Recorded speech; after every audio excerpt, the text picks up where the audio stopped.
जय Hind. Pieces maker official YouTube channel में आप सभी का स्वागत है। देखिए फ्रेंड्स, ये ज्ञान बिंदु जीएस एकेडमी की तरफ से जो होमवर्क सीरीज आ रहा था उसको आगे कंटिन्यू करते हैं। और देखिए ये हम डे 22 को पढ़ेंगे, यानी कि इससे पहले डे 21 तक अपलोड कर दिया हूँ।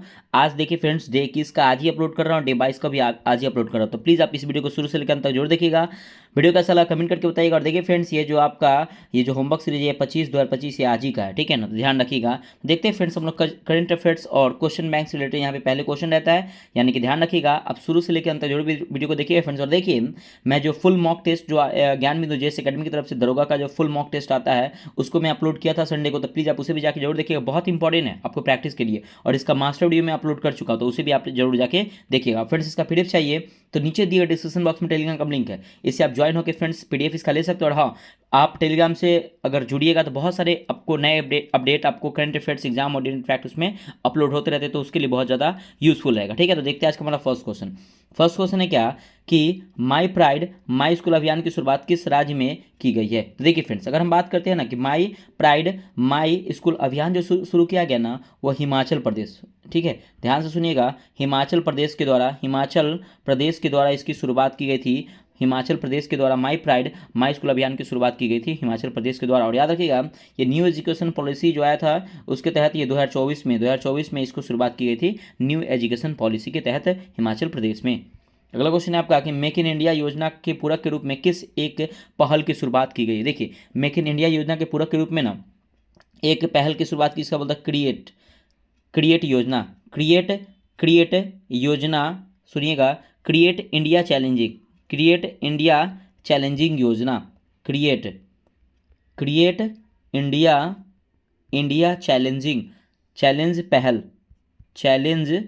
चैलेंज पहल की शुरुआत की गई थी। मेक इन इंडिया के पूरक के रूप में क्रिएट इंडिया चैलेंज पहल की शुरुआत की गई थी। अब देखिए अगर बात करते हैं मेक इन इंडिया योजना की, तो इसकी शुरुआत हुई थी 28 सितंबर 2014 को। क्या होता है कि मेक इन इंडिया पहल की शुरुआत की गई थी 2014 में, ठीक है। चलिए अगला क्वेश्चन आपका 3 नंबर कि हाल ही में मध्य प्रदेश सरकार द्वारा महिलाओं के लिए सर्वांगीण विकास हेतु किस सहायता योजना की शुरू की गई थी। तो देखिए अगर हम बात करते हैं ना कि हाल ही में मध्य प्रदेश सरकार द्वारा महिलाओं के सर्वांगीण विकास हेतु लाडली योजना की शुरुआत की गई थी। लाडली योजना की शुरुआत, ये लाडली योजना की शुरुआत की गई थी। और याद रखिएगा ये लाडली योजना की शुरुआत ना 2023 में की गई थी। और याद रखिएगा लाडली योजना से अगर बात करते हैं ना, ये मध्य प्रदेश की महिला की सबसे बड़ी योजना है लाडली योजना। याद रखिए मध्य प्रदेश में जो महिला है उनकी सबसे बड़ी योजना कौन है, ये लाडली योजना। और देखिए लाडली योजना है ना, ये ना मैक्सिको से लाया गया, मैक्सिको ये जो योजना है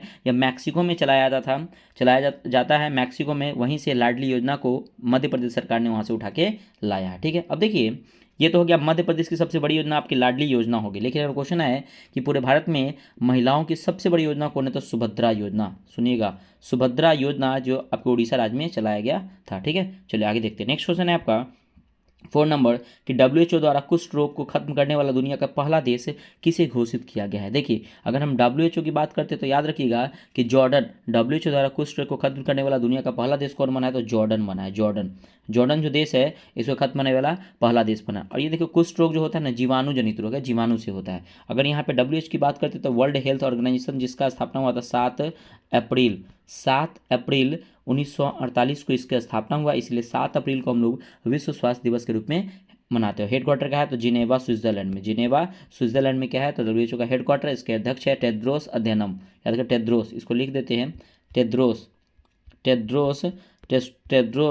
अधेनम। याद रखिए टेड्रोस अधेनम जो है इसके क्या है, तो वर्तमान में अभी अध्यक्ष है, ठीक है। अगला क्वेश्चन नेक्स्ट है आपका 5 नंबर कि विश्व स्वास्थ्य संगठन द्वारा मलेरिया मुक्त होने वाला 5वां अफ्रीका देश कौन बना है। तो देखिए अगर हम बात करते हैं विश्व स्वास्थ्य संगठन द्वारा मलेरिया मुक्त होने वाला 5वां अफ्रीकी देश बना है मिस्र। कौन बना है, तो ये अफ्रीकी देश कौन बना है, तो मिस्र बना है, मिस्र, याद रखिएगा, ठीक है। अब देखिए एक मिस्र में ना आसवान बांध है, सुनिएगा ध्यान से, आसवान, मिस्र में एक बांध है आसवान बांध, याद रखिए ये भारत के द्वारा बनाया गया है। याद रखिएगा ये आसवान बांध जो है ना ये मिस्र में भारत के द्वारा बनाया गया है। किस नदी पे, तो नील नदी पे इसको बनाया गया। अब देखिए आसवान बांध का ना अन्य नाम कर दिया गया है, ठीक है ना, याद रखिएगा इसका अन्य नाम जो आसवान बांध है इसका अन्य नाम क्या कर दिया गया, तो ग्रैंड रेनेस बांध ग्रैंड रेनेस बांध इसका अन्य नाम कर दिया गया है। और एक क्वेश्चन यहाँ फ्रेंड्स आता है कि इजराइल को देश की मान्यता देने वाला देश कौन है? यही मिस्र है। मिस्र इजराइल को देश की मान्यता देने वाला कौन है? तो मिस्र देश है। ठीक है, अगला क्वेश्चन है आपका 5 नंबर की एक लंबी लड़ाई के बाद किस वर्ष भारत को कालाजार मुक्त घोषित किया गया तथा भारत कालाजार मुक्त होने वाला दूसरा देश बना है? तो ये तो 2023 में बना है। ध्यान रखिए 2023 में कालाजार मुक्त होने वाला भारत दूसरा देश बना है। देखिए अगर हम बात करते हैं क्या इसमें कुछ लक्ष्य, इसको याद रखिएगा। अगर हम बात करते हैं क्या एनीमिया मुक्त होने का लक्ष्य भारत के द्वारा 2030 तक रखा गया है। एनीमिया मुक्त, टीबी मुक्त होने का लक्ष्य 2025 तक रखा गया है। अगर हम बात करते हैं क्या कि अगर हम बात करते हैं पोलियो मुक्त कब हुआ, तो 2014 में हमारा देश पोलियो मुक्त हो गया भारत। मलेरिया मुक्त रखने का लक्ष्य कब है? तो 2030 तक मलेरिया मुक्त रहने का लक्ष्य रखा गया है। ठीक है ना, ये सब ध्यान रखिएगा जो हमारे देश में जो कौन से क्या लक्ष्य रखा गया। ठीक है, ये इंपॉर्टेंट है, यहाँ से क्वेश्चन बनते हैं। अगला क्वेश्चन है आपका कि कानी परियोजना को कब मंजूरी प्रदान की गई थी और इस परियोजना को किन 2 देशों नहीं 2 राज्यों हो जाएगा, 2 राज्यों को शामिल किया गया। देखिए कानी का यहाँ पे फुल फॉर्म होता है, ध्यान रखिएगा।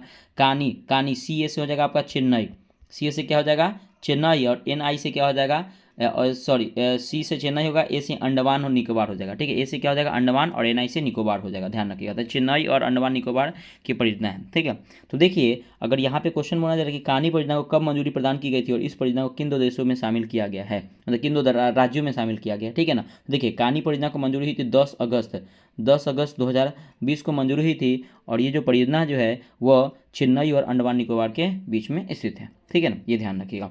अब देखिए यहाँ पे अगर हम बात करते हैं क्या कि देखिए यहाँ पे और जो एक परियोजना है जिसको हम लोग बोलते हैं, देखिए कानी परियोजना जो है ना, कानी परियोजना ये आपका ना मतलब कि नेट फाइबर है, नेट फाइबर कनेक्शन है जो BSNL कंपनी का है कानी परियोजना। ठीक है, नेट BSNL मतलब नेट ये क्या है, नेट आपका फाइबर कनेक्शन। ठीक है, अब देखिए अगर हम बात करते हैं आता है तापी परियोजना, ये भी इंपॉर्टेंट। तापी परियोजना याद रखिएगा, टी से हो जाएगा तुर्कमेनिस्तान, ए से हो जाएगा आपका अफगानिस्तान, पी से हो जाएगा पाकिस्तान और आई से हो जाएगा इंडिया। ये एक प्रकार का ना गैस संयंत्र परियोजना है, गैस संयंत्र परियोजना है तापी परियोजना। अब याद रखिएगा एक चूखा और ताला परियोजना है, सुनिएगा चूखा है और एक क्या है तो ताला परियोजना। ये भारत के द्वारा भूटान में विकसित किया गया परियोजना है, चूखा और ताला परियोजना। ठीक है, चलिए अगला क्वेश्चन है आपका 8 नंबर, किस योजना के तहत 26 फरवरी 2024 को नरेंद्र मोदी ने 2000 भारतीय रेल बुनियादी ढांचा परियोजना को आधारशिला रखी है? तो ये किस परियोजना, इसका नाम है अमृत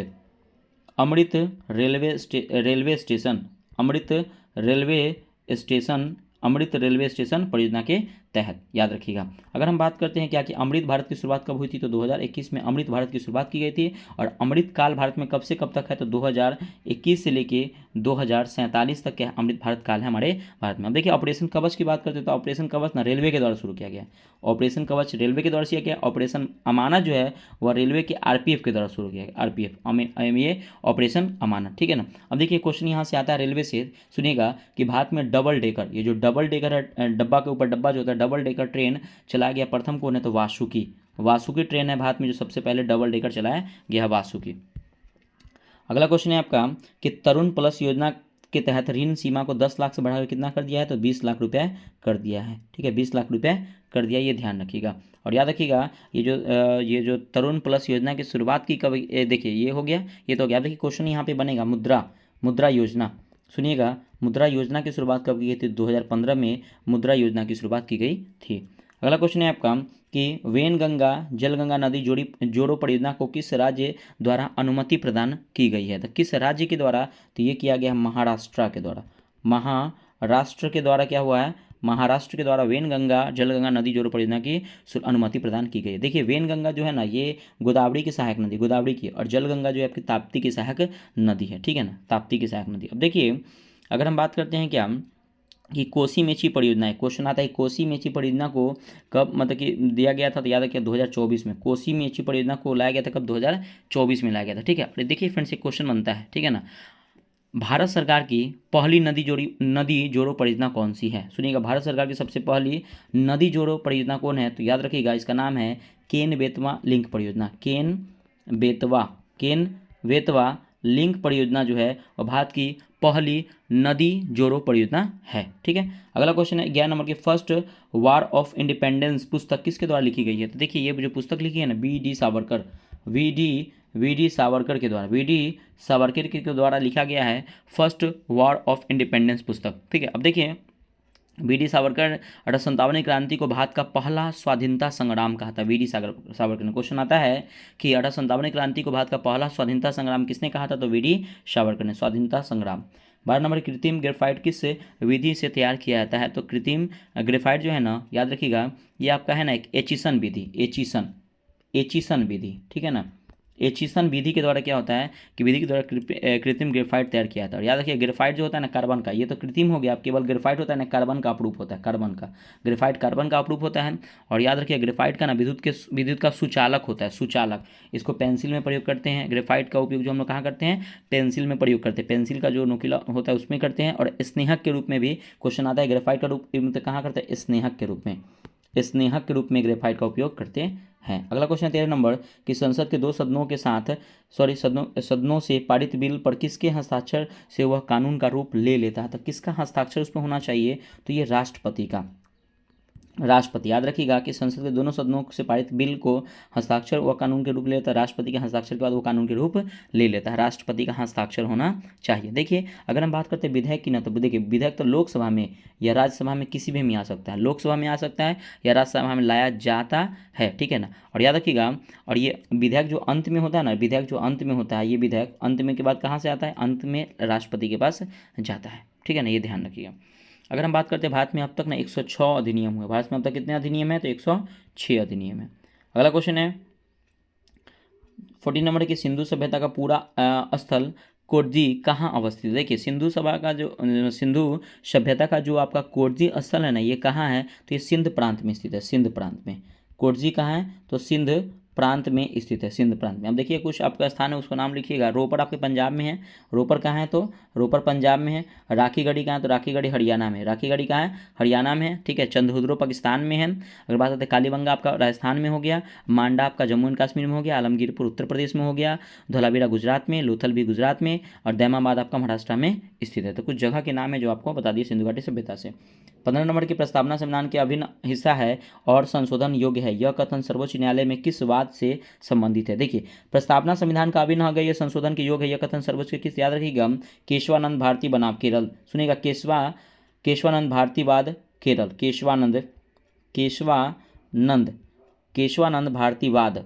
केशवानंद भारतीवाद बनाओ केरल राज्य 1973 में हुआ था। और इसमें कहा गया था कि प्रस्तावना संविधान का अभिन्न अंग है और इसमें संशोधन योग्य होगा। और याद रखिएगा सुप्रीम कोर्ट की अब तक की सबसे बड़ी बेंच ना यही इसी में हुआ था, केशवानंद भारतीयवाद केरल 1973 में। कुल जज की संख्या कितनी थी, तो 13 थी। और सबसे बड़ा केरल था और सबसे बड़ा क्या था इसमें, ज़्यादा मतलब कि सबसे बड़ी ये क्या थी, सबसे बड़ी बेंच थी, ठीक है, ये भी ध्यान रखिएगा। देखिए प्रस्तावना में संविधान में संशोधन एक बार हुआ प्रस्तावना में, तो 42वें संविधान संशोधन 1976 में हुआ था। इसमें 3 शब्द जोड़े गए थे, ये ध्यान रखिएगा।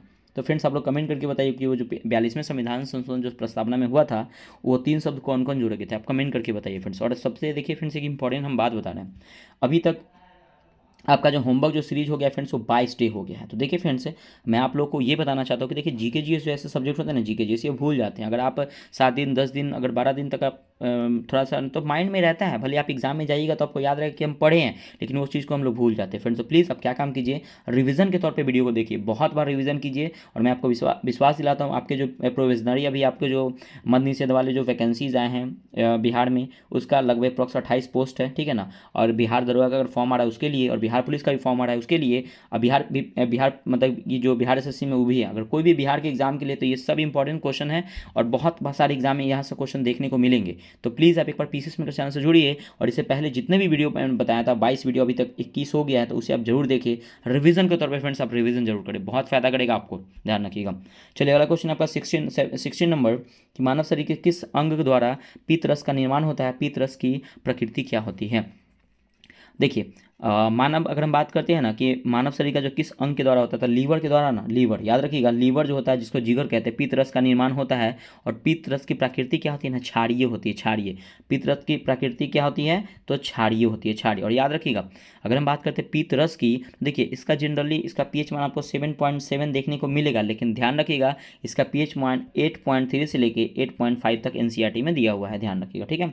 17 नंबर के निम्नलिखित में से कौन सा जैविक घटन है क्षारीय। देखिए जैविक घटन कौन सा है, तो देखिए ये आपका उपभोक्ता केवल जैविक घटन है, ये आपके प्रकाश, तापमान, आर्द्रता और जल, ये आपके अजैविक घटन है, अजैविक। ये क्या है, तो अजैविक अजैविक घटन है। जैविक घटन कहने का मतलब क्या, जो सजीव हो। तो देखिए प्राथमिक घटक, द्वितीय घटक और तृतीय घटक और उपभोक्ता, ये सब क्या है आपके, ये सब आते हैं आपके जैविक घटक में। ठीक है, अगला क्वेश्चन है आपका 18 नंबर। देखिएगा क्वेश्चन है क्या कि डीएनए और आरएनए की खोज क्रमशः कब और किसके द्वारा की गई थी। देखिए डीएनए और आरएनए की खोज, डीएनए की खोज हुई थी 1869 में यानी कि 1869 में, और डीएनए की और आरएनए की खोज की गई थी 1868 में यानी कि 1868 में। ठीक है ना। और देखिए इसकी खोज किसने किया था, तो याद रखिएगा फेडरिक मिशर ने। मैं इसको लिख देता हूँ, सुनिएगा, Friedrich Friedrich Friedrich Miescher, Friedrich Miescher ने क्या हुआ था, फेडरिक मिशर ने क्या था, डीएनए और आरएनए की खोज की थी। अब देखिए अगर हम बात करते हैं कि जो डीएनए होता है ना, इसको ना डाईऑक्सी राइबो न्यूक्लिक एसिड कहते हैं। डीएनए का फुल फॉर्म क्या होता है, डाईऑक्सी राइबो न्यूक्लिक एसिड, और आरएनए का होता है राइबो न्यूक्लिक एसिड होता है। ठीक है ना, ये ध्यान रखिए। देखिए डीएनए क्वेश्चन आता है कि डीएनए के डबल हेलिक्स, डबल हेलिक्स रचना किसने, मॉडल किसने दिया था, वाटसन एवं क्रिक ने। क्वेश्चन आता है कि डीएनए का डबल हेलिक्स मॉडल किसने दिया था, वाटसन एवं क्रिक ने। किसने दिया था, वाटसन एवं क्रिक ने। ठीक है ना, याद रखिए आप। और डीएनए और आरएनए का खोज किसने किया था, तो फेडरिक मिशर ने किया था। दोनों क्वेश्चन में कन्फ्यूजन नहीं होइएगा। ठीक है, चलिए अगला क्वेश्चन है आपका 19 नंबर। किसी पदार्थ को उष्मा तरंगों के संचार द्वारा सीधे गर्म होने की प्रकृति को क्या कहते हैं, तो इसको ना विकिरण कहते हैं। क्या कहते हैं, तो इसको विकिरण कहते हैं। ठीक है, ध्यान रखिएगा। अगला क्वेश्चन है आपका 20 नंबर कि पहला विश्व हिंदी सम्मेलन का आयोजन कब किया गया और कहाँ किया गया। देखिए पहला विश्व हिंदी सम्मेलन का आयोजन जो किया गया ना, वो किया गया आपका कब किया गया, तो 10 जनवरी, इसको लिखिएगा 10 जनवरी 1975 को पहला विश्व हिंदी सम्मेलन किया गया था नागपुर महाराष्ट्र में। बहुत इंपॉर्टेंट है, नागपुर महाराष्ट्र में इसका आयोजन किया गया था 10 जनवरी 1975 को। अब देखिए इसीलिए हम लोग फ्रेंड्स 10 जनवरी को हम लोग हिंदी दिवस यानी कि विश्व हिंदी दिवस मनाते हैं, विश्व हिंदी दिवस के रूप में मनाते हैं 10 जनवरी को। अब देखिए एक और यहाँ से क्वेश्चन बनता है कि एक राष्ट्रीय हिंदी दिवस होता है। हम लोग राष्ट्रीय हिंदी दिवस मनाते 14 सितंबर को, 14 सितंबर को राष्ट्रीय हिंदी दिवस के रूप में मनाते हैं। अब क्यों मनाते, तो सुनिएगा 14 सितंबर 1949 को हिंदी राजभाषा का दर्जा प्रदान हुआ था। हिंदी को राजभाषा का दर्जा प्रदान किया गया था, इसीलिए हम लोग 14 सितंबर को राष्ट्रीय हिंदी दिवस के रूप में मनाते हैं, और विश्व हिंदी दिवस मनाते हैं 10 जनवरी को। अगला 21 नंबर की विधवा पुनर्विवाह अधिनियम कब और किस गवर्नर जनरल के समय लाया गया था। देखिए विधवा पुनर्विवाह अधिनियम आया था 1856 में, और ये किसके समय आया था, तो लॉर्ड कैनिंग के समय आया था। लॉर्ड कैनिंग के समय आया था विधवा पुनर्विवाह अधिनियम। अब देखिए इसका समर्थन ना ईश्वर चंद्र विद्यासागर ने किया था। विधवा पुनर्विवाह का समर्थन किसने किया था, तो ईश्वर चंद्र विद्यासागर ने। ठीक है ना, ईश्वर चंद्र विद्यासागर ने किया था। अगला क्वेश्चन है आपका 22 नंबर की ग्रामीण और दूरस्थ क्षेत्रों को विभिन्न स्वास्थ्य सुविधाओं की आवश्यकता के अनुसार वैज्ञानिक परीक्षण की सूची जारी करने वाला पहला देश कौन सा है। देखिए ये पहला देश जो है ना वो भारत है। सुनिएगा भारत है, और ध्यान रखिएगा कि ग्रामीण और दूरस्थ क्षेत्रों के विभिन्न स्वास्थ्य सुविधाओं को आवश्यकता के अनुसार वैज्ञानिक परीक्षण की सूची जारी करने वाला पहला देश कौन है, भारत है। और याद रखिएगा ये इसको जो जारी किया है ना SDG सस्टेनेबल डेवलपमेंट गोल के तहत पूरा किया जा रहा है। ठीक है ना। अब देखिए SDG को लाया कब गया था, 2015 में, यानी कि सस्टेनेबल डेवलपमेंट गोल को लाया गया था 2015। हमारा SDG कितना है, तो अभी 17 है वर्तमान में SDG है, लक्ष्य रखा गया SDG का, और इसको 2030 तक पूरा करने का लक्ष्य रखा गया है, ध्यान रखिएगा। ठीक है ना। और SDG में भारत का मतलब कि स्थान जो है कितना है, 71 रैंक पे है भारत। अगला क्वेश्चन देखते हैं। नेक्स्ट क्वेश्चन है आपका कि सूचना का अधिकार अधिनियम जम्मू कश्मीर में कब लागू किया गया था। देखिए सूचना का अधिकार ना जम्मू कश्मीर में जो लागू किया गया था, जम्मू कश्मीर की पूछा जा रहा था, याद रखिए 31 अक्टूबर 2019 को लागू किया गया था। ये केवल पूछा जा रहा है कि जम्मू कश्मीर में, लेकिन अगर बात करते हैं कि संपूर्ण भारत में जो सूचना का अधिकार अधिनियम कब लाया गया था, 2005 में लाया गया था, ये ध्यान रखिएगा। ठीक है, ये बहुत इंपॉर्टेंट है दोनों क्वेश्चन। अब देखिए शिक्षा के अधिकार किस अनुच्छेद में, तो शिक्षा का अधिकार अधिनियम जो है ना अनुच्छेद 21 के क्लाउज क में आपके वर्णित है। ठीक है, ये ध्यान रखिएगा। और याद रखिएगा ये सूचना का अधिकार ना किस अनुच्छेद में है, तो अनुच्छेद 19 के क्लाउज 1 में है। ठीक है, ये भी ध्यान रखिए। निजता का अधिकार क्या था, अनुच्छेद 21 में वर्णित है। 24 नंबर की मानव शरीर के अक्षीय तंत्र में हड्डियों की संख्या कितनी। देखिए मानव शरीर में अक्षीय तंत्र में हड्डियों की संख्या ना 80 है। अब ये 80 कैसे होगा, तो बैकबोन से याद रखिएगा, स्कल में यानी कि खोपड़ी में स्कल में कितनी हड्डियां हैं, तो स्कल में 29 हैं। अगर हम बात करते हैं बैकबोन में कितने हैं, तो 26 है। और एक और याद रखिए चेस्ट में कितनी हड्डियां हैं, तो 25 में है। तो टोटल मिला कितना हो जाएगा, ये 80 हड्डियां हो जाएंगी। ठीक है, अगला 25 नंबर के स्तनधारी वर्ग के जीव में अस्थि के में अनेक नली समान संरचना पाई जाती है, उसे किस नाम से जानते हैं? तो उसे हम लोग हैवर्सियन नलिका या कोशिका कहते हैं। देखिएगा, उसे हम लोग क्या कहते हैं? हैवर्सियन नलिका या हैवर्सियन कोशिका कहते हैं। ठीक है, अगला क्वेश्चन है आपका, नेक्स्ट है आपका कि आर्चे विटिगर ने सन 1969 इसमें प्रणाली जगत को किन 5 वर्गों में बांटा था? तो याद रखिएगा, ये जो सबसे पहले तो क्वेश्चन बनेगा कि 5 मतलब वर्गों में मतलब प्राणी जगत को किसने बांटा था? आर.एच. वेटिकर ने। कब था? 1969 में। ठीक है ना। और ये कौन कौन है? तो याद रखिए, पहला आपका एनिमल है, पहला आपका क्या है? एनिमल है। दूसरा आपका है प्लांट, दूसरा कौन है? प्लांट हो गया। तीसरा आ गया आपका प्रोटेस्टा, तीसरा हो गया आपका प्रोटेस्टा। ठीक है, सॉरी फ्रेंड्स, आप लिख लीजिएगा प्रोटेस्टा। ठीक है, प्रोटेस्टा, तीसरा हो गया प्रोटेस्टा हो गया। उसका चौथा की बात करते हैं मोनेरा, चौथा कौन है आपका? तो चौथा आपका मोनेरा है। और पांचवा कौन है? तो पांचवा आपका कवक है। ठीक है, तो ध्यान रखिएगा, एनिमल, प्लांट, प्रोटेस्टा, मोनेरा और कवक को 5 भागों में बांटा था आर.एच. विटिकर ने सन 1969 में। अगला 27 नंबर की पहली बार गरीबी हटाओ का नारा कब और किस पंचवर्षीय योजना में पेश किया गया था? देखिए, पहली बार गरीबी हटाओ का नारा जो दिया गया था ना, वो 1971 में दिया गया था, 1971 1979 में। और ये फोर्थ जो चौथी पंचवर्षीय योजना था, याद रखिएगा, चौथी पंचवर्षीय योजना में, चौथी पंचवर्षीय योजना में ये बताया गया था। ठीक है ना, ये चौथी पंचवर्षीय योजना में कहा था पहली बार गरीबी हटाओ का नारा दिया गया था। ठीक है ना, चौथी पंचवर्षीय योजना में। और देखिए, पंचवर्षीय योजना की शुरुआत हुई थी 1951 में हुआ था।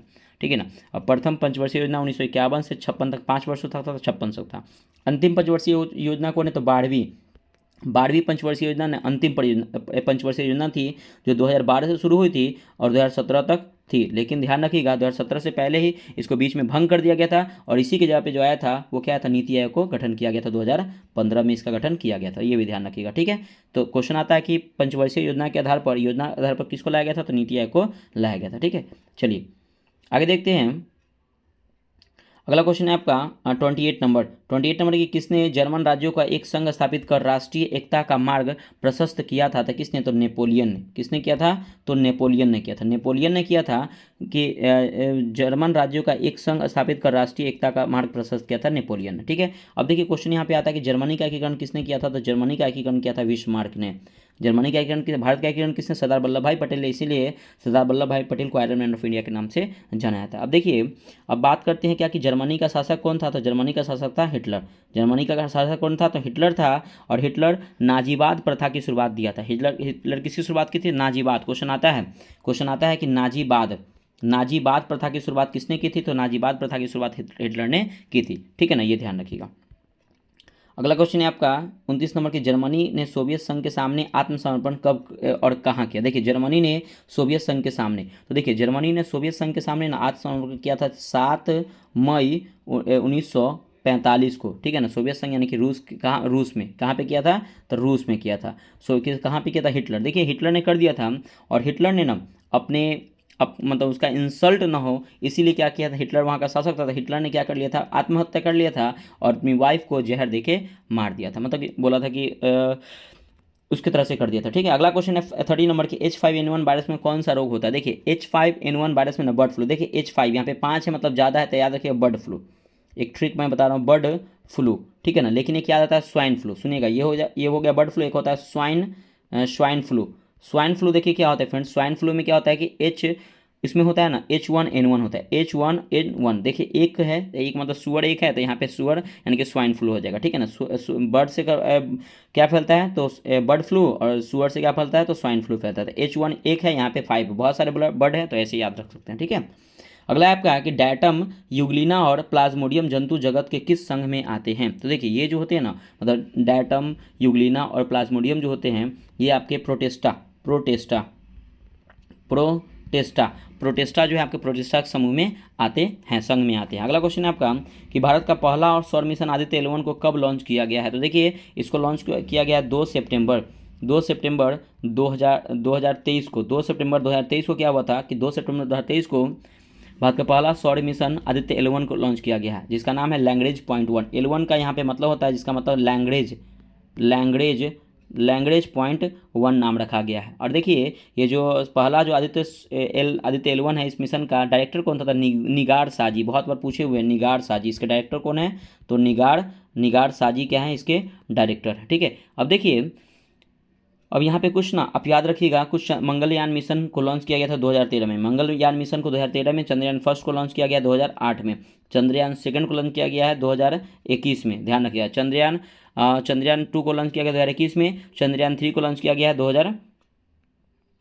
2023 में, 2023 में चंद्रयान 3 को लॉन्च किया गया 2023 में, ये भी ध्यान रखिएगा।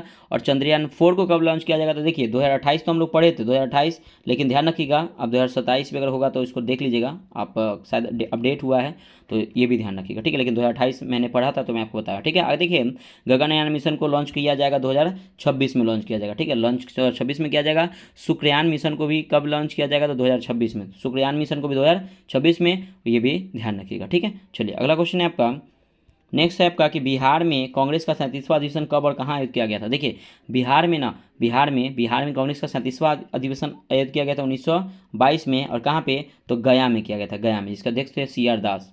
अगला क्वेश्चन है आपका 34 नंबर की, भारत में सर्वाधिक विविधता किस राष्ट्रीय उद्यान में पाया जाता है। तो देखिए साइलेंट वैली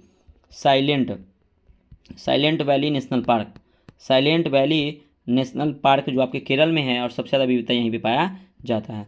35 नंबर की द इंडियन स्ट्रगल पुस्तक के प्रकाशन कब और किस संस्था द्वारा किया गया था। देखिए द इंडियन स्ट्रगल पुस्तक का प्रकाशन जो किया गया था ना, ये 1998 में किया गया था, 1998 में किया गया था ऑक्सफोर्ड द्वारा। किसके द्वारा, तो ऑक्सफोर्ड के द्वारा किया गया था, ठीक है ना। अब ध्यान रखिएगा। अब देखिए अगर बात करें द इंडियन स्ट्रगल पुस्तक जो है ना, ये सुभाष चंद्र बोस ने लिखा था, और ध्यान रखिएगा सुभाष चंद्र बोस का एक नारा था कि तुम मुझे खून दो मैं तुम्हें आज़ादी दूंगा। अगला है बायोलॉजी, फिजिक्स, केमिस्ट्री, इकोनॉमिक्स का क्वेश्चन। देखिए मानव रुधिर प्लाज्मा में पानी की मात्रा कितनी होती है। देखिए मानव रुधिर प्लाज्मा में पानी की जो मात्रा होती है ना, वो 90 से 95%। सुनिएगा क्या क्वेश्चन है कि मानव रुधिर में प्लाज्मा में पानी की संख्या, ठीक है ना, प्लाज्मा में पूछा जा रहा है कि पानी की संख्या कितनी होती है, तो 90 से 95%। लेकिन अगर पूछे कि रक्त में तरल पदार्थ में प्लाज्मा कितना होता है, तो 55 से 60%। तो कन्फ्यूजन नहीं होएगा, ठीक है ना, ध्यान रखिएगा। अगला क्वेश्चन है आपका, नेक्स्ट है कि रक्त के एबीओ समूह के अंतर्गत किस रक्त समूह को सर्वग्राही कहा गया। देखिए अगर हम कहते हैं सर्वग्राही का मतलब क्या होता है ना, कि जो ब्लड सबसे लेता है, तो एक होता है AB पॉजिटिव, इसको हम लोग बोलते हैं सर्वग्राही। तो रक्त समूह एबीओ को समूह के अंतर्गत AB प्लस रक्त समूह को सर्वग्राही कहा गया है, AB प्लस को। अगर हम बात करते हैं क्या कि सर्वदाता किसे कहते हैं, तो O निगेटिव याद रखिएगा, O निगेटिव को ना सर्वदाता या डोनर कहते हैं, इसको रिसेप्टर कहते हैं, इसको डोनर कहते हैं। और याद रखिएगा मतलब कि O निगेटिव यानी कि इसको सर्वदाता कहते हैं, इसमें ना एक भी प्रकार के एंटीजन नहीं होते हैं। एक क्वेश्चन आता है कि एक भी प्रकार के एंटीजन नहीं होते हैं, और AB प्लस में क्या होता है ना कि 2 प्रकार के एंटीजन पाए जाते हैं, ठीक है ना, और एंटीबॉडी इसमें नहीं पाया जाता है AB में। अगला क्वेश्चन है आपका कि निम्नलिखित युग्मों पर विचार करें, ल्यूकोसाइट्स प्लेटलेट्स गलत हो गया, एरिथ्रोसाइट्स लाल रक्त कणिका ये आपका सही है, थ्रोम्बोसाइट्स श्वेत रक्त कणिका ये आपका गलत है, तो केवल आपका 2 सही है। अगला क्वेश्चन है आपका 39 नंबर, देखिएगा कि सर्वाधिक O2, सुनिएगा, सर्वाधिक O2 का परिवहन किस रक्त कणिका द्वारा होता है। तो देखिए सर्वाधिक जो O2 का मतलब कि परिवहन होता है ना, किस रक्त के द्वारा होता है, तो ध्यान रखिएगा ये होता है RBC के द्वारा होता है। किसके द्वारा होता है, RBC के द्वारा। किस रक्त कणिका द्वारा होता है, तो RBC के द्वारा होता है, ठीक है ना। देखिए RBC का जो आकार होता है ना, बटन के नुमा होता है, बटन नुमा होता है RBC का आकार। देखिए ठोस के रूप में कार्य करता है RBC, इसका जीवन काल लगभग 100 से 120 दिन तक रहता है, ठीक है ना, ये भी ध्यान रखिएगा। और RBC का कब्रगाह कहाँ होता है, तो प्लीहा या स्प्लीन में होता है। अगला क्वेश्चन है आपका 40 नंबर की, शरीर के एक पूरा चक्कर लगाने में रक्त कोशिकाओं को कितना समय लगता है, तो रक्त कोशिकाओं को 60 सेकंड लगता है। तो शरीर को पूरा चक्कर लगाने में रक्त कोशिकाओं को 60 सेकंड का समय लगता है, और हृदय को धड़कने में 1 मिनट में कितना बार धड़कता है, तो 72 बार। देखिए खून प्रति धड़कन 70 ml पंप करता है, मतलब जो 1 मिनट में जो 72 बार धड़कता है ना, तो ध्यान रखिए खून प्रति धड़कन 77, 1 मिनट में ना 72 यानी कि 70 ml क्या होता है, ब्लड क्या होता है, पंप होता है। अगला 41 नंबर की, रक्त वाहिकाओं में कौन सी वाहिका क्राउन सबसे चौड़ी मानी जाती है, तो कौन सी है, तो याद रखिएगा महाधमनी जो है, महाधमनी या इसको बोलते हैं अयोटा भी कहते हैं, ठीक है। अगला क्वेश्चन है आपका नेक्स्ट है कि किस वाहिका द्वारा रक्त हृदय में प्रवेश करता है, तो देखिए ये महाशिरा के द्वारा जो होता है ना, महाशिरा के द्वारा रक्त हृदय में प्रवेश करता है। देखिए धमनी में ना शुद्ध रक्त, याद रखिए धमनी में जो जाता है ना शुद्ध रक्त, और शिरा में अशुद्ध रक्त बहती है। धमनी में शुद्ध रक्त बहती है और शिरा में अशुद्ध रक्त बहती है। और हृदय से बॉडी में धमनी के द्वारा रक्त जाती है, मतलब हृदय से बॉडी में कैसे द्वारा जाती है, तो हृदय से बॉडी में ना ब्लड जाती है ना, धमनी के द्वारा जाती है, धमनी के द्वारा, ठीक है। अगला क्वेश्चन है आपका 43 नंबर की, पौधे में रंध्रों के खुलने और बंद होने में किस आयन की महत्वपूर्ण भूमिका होती है, तो याद रखिए पोटेशियम आयन की, पोटेशियम आयन की आवश्यकता, पोटेशियम आयन की आवश्यकता होती है, पोटेशियम आयन की आवश्यकता होती है। पौधे में रंध्रों को खुलने और बंद होने में पोटेशियम आयन की आवश्यकता होती है। क्लोरोफिल में मैग्नीशियम आयन की आवश्यकता होती है, क्लोरोफिल में मैग्नीशियम आयन। 44 नंबर की हृदय में अर्धचंद्राकार वाले कहाँ पाए जाते हैं? तो ये कहाँ पाए जाते हैं? तो दायां निलय में पाया जाता है, दायां निलय में।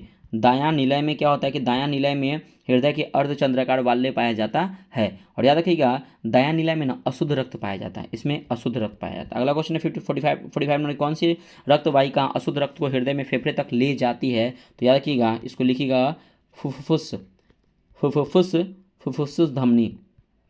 फुफ्फुस धमनी जो है ये अशुद्ध रक्त को हृदय में फेफड़े तक ले जाती है। अगला क्वेश्चन है आपका 46 नंबर कि मानव हृदय में होने वाली सीलियन और संकुचन को क्रमशः किस नाम से जाना जाता है? देखिए सीलियन और संकुचन, सीलियन को हम लोग ना इसको बोलते हैं सिस्टोलिक, इसको बोलते हैं सिस्टोलिक के नाम से जानते हैं, सिस्टोलिक के नाम से जानते हैं। और आपको संकुचन को डायस्टोलिक के नाम से जाना जाता है। ठीक है, अगला क्वेश्चन अब देखिएगा, नेक्स्ट है आपका 47 नंबर की मानव के किस रुधिर वर्ग में दोनों प्रकार के एंटीजन होता है लेकिन कोई एंटीबॉडी नहीं होता है? तो एबी में, एबी भी जो होता है ना ये दो प्रकार के एंटीजन होता है लेकिन कोई भी एंटीबॉडी नहीं पाई जाती है।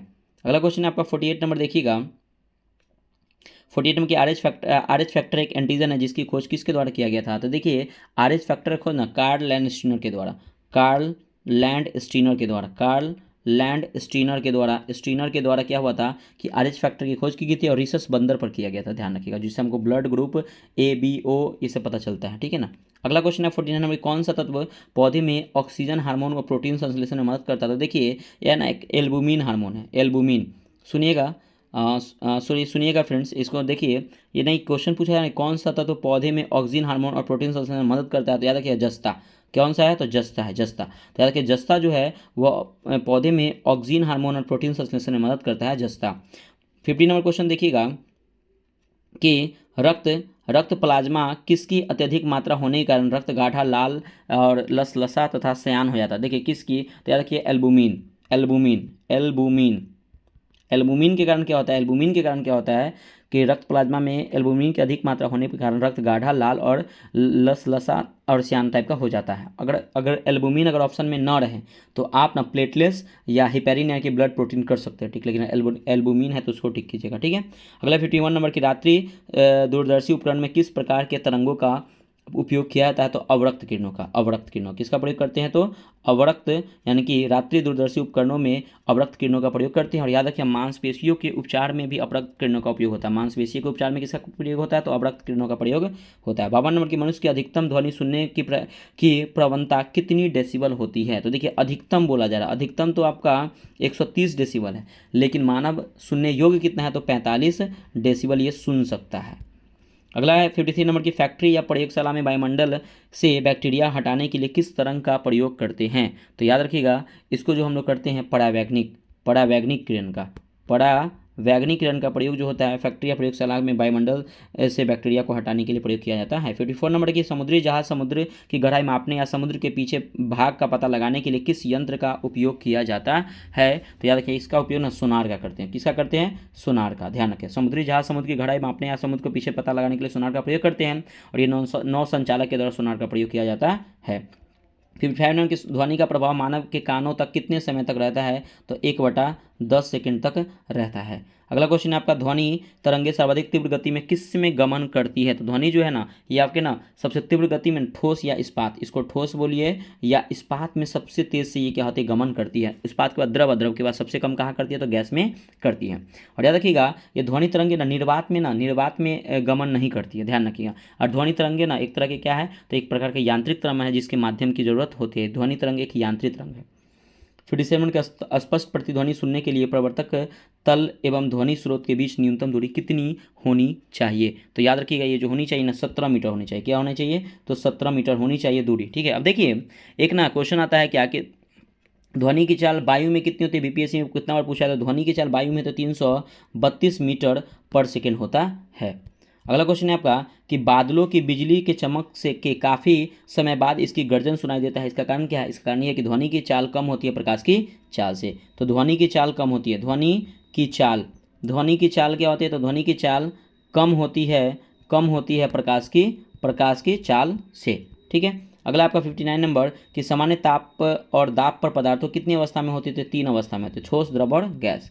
अगला 60 नंबर की आधुनिक आवर्त सारणी में कितने ऐसे तल हैं जो समान ताप एवं दाब पर गैसीय अवस्था में पाए जाते हैं? तो देखिए आधुनिक आवर्त सारणी में ना ऐसे 11 तत्व है जो समान ताप एवं दाब के गैसीय अवस्था में पाए जाते हैं। इसको लिखिएगा, हाइड्रोजन, ऑक्सीजन, नाइट्रोजन, मतलब कि फ्लोरीन और क्लोरीन, ये ध्यान रखिएगा। हाइड्रोजन, ऑक्सीजन, नाइट्रोजन, फ्लोरीन और क्लोरीन। और उसके बाद ये तो हो गया आपके हाइड्रोजन, ऑक्सीजन, ये तो हो जाए 5, ठीक है ना, ये हो गया 5। और उसके बाद बाकी जो 6 बची नोबेल गैस है। नोबेल गैस में आपका पता है कि सभी नोबेल गैस 6 में हीलियम हो गया, neon, argon, krypton, xenon, radon, ये सभी नोबेल गैस जो है आवर्त सारणी में जो समान ताप और दाब में गैसीय अवस्था में पाए जाते हैं। तो टोटल 11 हैं। अगला आपका 61 नंबर की परम शून्य ताप का मान डैश होता है तथा यह गैस की प्रकृति और दाब पर निर्भर नहीं करता। तो -273 डिग्री सेल्सियस होता है, -273 डिग्री सेल्सियस होता है। तो ध्यान रखिएगा, -273 डिग्री होता है। ठीक है, अगला क्वेश्चन देखिएगा 62 नंबर है कि जीडीपी से मूल्य ह्रास वाले हिस्से को घटाया जाए तब बचा हुआ हिस्सा क्या कहलाता है? तो एनडीपी याद रखिए, नेट डोमेस्टिक प्रोडक्ट कहलाता है। ठीक है, अगला है आपका 63 नंबर की जनगणना के महाविभाजक वर्ष किसे कहा, मतलब किसे कहा गया है? तो याद रखिए जनगणना का महाविभाजक वर्ष जो कहा गया ना वो 1921 को कहा गया, 1921 को कहा गया। लेकिन क्वेश्चन आता है कि जनगणना का लघु विभाजक वर्ष किसे कहा गया? तो 1951 को कहा गया, ध्यान रखिएगा। और जाति आधारित जो जनगणना प्रथम बार कब किया गया था? तो 1931 में जाति आधारित जनगणना प्रथम बार किया गया था।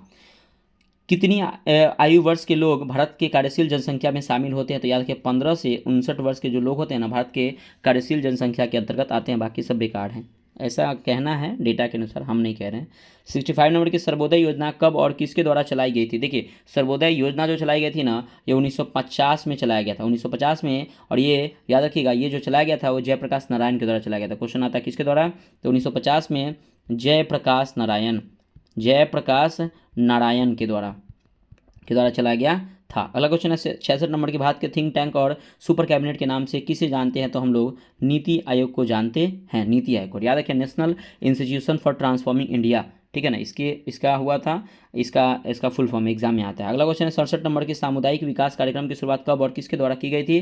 तो देखिए सामुदायिक विकास कार्यक्रम की जो शुरुआत की गई थी ना वो 1952 में की गई थी, 1952 में, और पंडित नेहरू के द्वारा इसकी शुरुआत की गई थी। और इसी के आधार पर पंचायती राज की व्यवस्था की गई थी भारत में। अगला क्वेश्चन है 68 नंबर के भारत में रुपए का अवमूल्यन अब तक कितनी बार हो चुका है? तो 3 बार हो चुका है रुपए का अवमूल्यन। एक हुआ 1949 में, दूसरा हुआ है 1966 में, और तीसरा हुआ है 1991 में। और 1991 में 2 बार हो चुका है, 2 बार हुआ है। ठीक है, अगला क्वेश्चन है 69 नंबर की कौन सी पंचवर्षीय योजना हेराड डोनर मॉडल पर आधारित है? तो कौन सी पंचवर्षीय योजना है? तो याद रखिएगा पहली पंचवर्षीय योजना, ये बहुत इंपॉर्टेंट, प्रथम पंचवर्षीय योजना जो आया था कब आया था? 1951 में से 1956। और ये बहुत इंपॉर्टेंट है, ये हेराड डोमर पर आधारित है और ये कृषि पर आधारित था। ठीक है, मॉडल पर आधारित है और ये कृषि पर क्या था? आधारित था। अगला क्वेश्चन है आपका 70 नंबर कि राउरकेला इस्पात संयंत्र की स्थापना किस पंचवर्षीय योजना के तहत की गई थी? तो राउरकेला इस्पात संयंत्र योजना की जो मतलब कि स्थापना की गई थी ना वो दूसरी पंचवर्षीय योजना के तहत ये कब हुआ था? 1956 से लेकर 1961 तक हुआ था दूसरी पंचवर्षीय योजना, और ये ध्यान रखिएगा। अगला क्वेश्चन है 71 नंबर की आवर्ती योजना यानी कि रोलिंग प्लान का प्रतिपादन किसके द्वारा किया गया था? तो देखिए गुरनार मिड्डल, सुनिएगा, इसको लिखिएगा, गुरनार मिड्डल के द्वारा रोलिंग प्लान का प्रतिपादन किया गया था। और याद रखिएगा ये जो रोलिंग प्लान या इसको आवर्ती योजना कहते हैं ना ये 1980 में आया था, 1980 में आया था ये 1980 में आया था। और किसने लाया था? तो मोरारजी देसाई ने लाया था।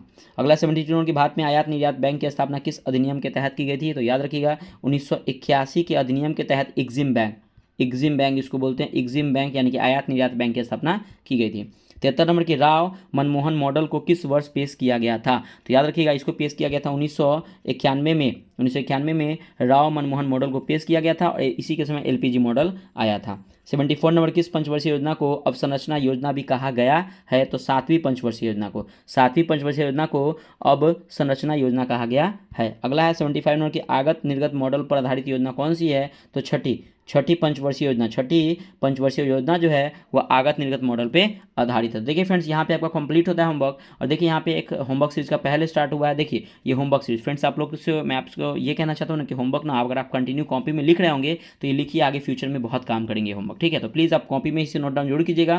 करंट अफेयर्स में देखिए 116 से 120 पेज नंबर पढ़ना है। वही जो परीक्षा मंथन का करंट अफेयर जो मैं आपको अपलोड करता हूँ, तो आज भी अपलोड करूँगा, उसे देखिएगा, ठीक है। क्वेश्चन बैंक पेज नंबर 311 से 320, हिस्ट्री में 1905 से 1920 तक राष्ट्रीय आंदोलन, पॉलिटी में भारत के उपराष्ट्रपति, ज्योग्राफी में भारत के प्राकृतिक वनस्पति, और स्ट्रेटेजी में खेल और खिलाड़ियों की संख्या को पढ़ना है। तो फ्रेंड्स, वीडियो कैसा लगा कमेंट करके बताइएगा। और फ्रेंड्स, जो क्वेश्चन मैं आपसे पूछता हूँ तो उसे आप जरूर आंसर जरूर कीजिएगा फ्रेंड्स। और प्लीज़ पीसीएस के चैनल से फर्स्ट टाइम होंगे, अभी तक अगर वीडियो लाइक नहीं किए होंगे फ्रेंड्स, तो प्लीज़ वीडियो को एक बार जरूर लाइक कीजिएगा। मिलते हैं नेक्स्ट वीडियो में। बाय बाय, जय हिंद दोस्तों।